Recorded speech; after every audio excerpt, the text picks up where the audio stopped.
কেন পিছু ডাকো বারে বারে আমারে তুমি, কান্দো কন্যা তুমি, চোখের জলে কি ভাসাবে সাধের জমি।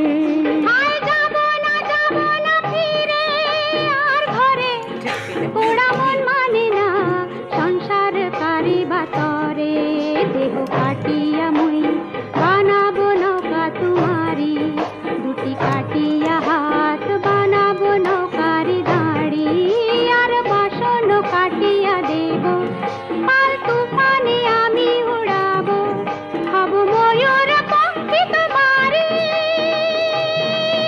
তরে বুকে নিয়া সুদূরে যাব গো ভাইসা, ওরে বুকে নিয়া সুদূরে যাব গো ভাইসা। দে দোল দোল দোল।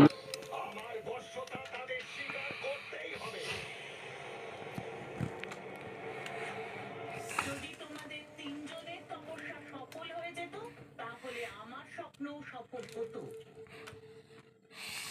কিন্তু মাতা, আমাদের তপস্যা তো সফল হয়েছিল।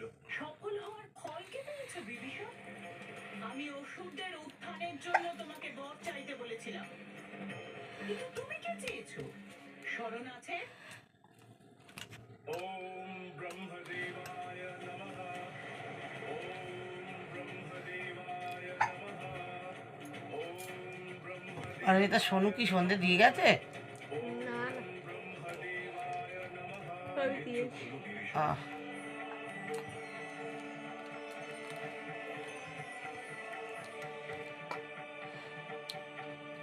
প্রণাম পিতামহ ব্রহ্মদেব।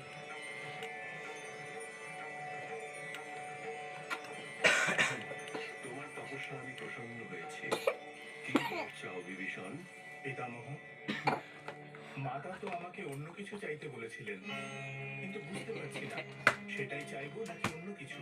আমি তোমার সমস্যাটা বুঝতে পারছি বিভীষণ। তোমার নির্মল হৃদয়ে ভক্তি আর শ্রদ্ধার একটা জ্যোতি জ্বলছে। তপস্যা করার প্রভাবে ওই ভক্তির জ্যোতি তোমার হৃদয়ে সূর্য হয়ে আলোকিত করবে। আর এই কথাও সত্যি, যার হৃদয়ের কথা শুনে তাদেরই কল্যাণ হয়। পরম পিতামহ, আপনি আমার সমস্ত দ্বিধা দূর করে দিয়েছেন। আমাকে ভক্তি আর শ্রদ্ধার বর প্রদান করুন। আমার মন যেন প্রভুর ভক্তিতেই ধোলার বা আসতো নেই, সব ছিঁড়ে গেল। আস্তু। নামিয়ে দাও গো, একটুখানি ঘুমায় নামিয়ে দাও।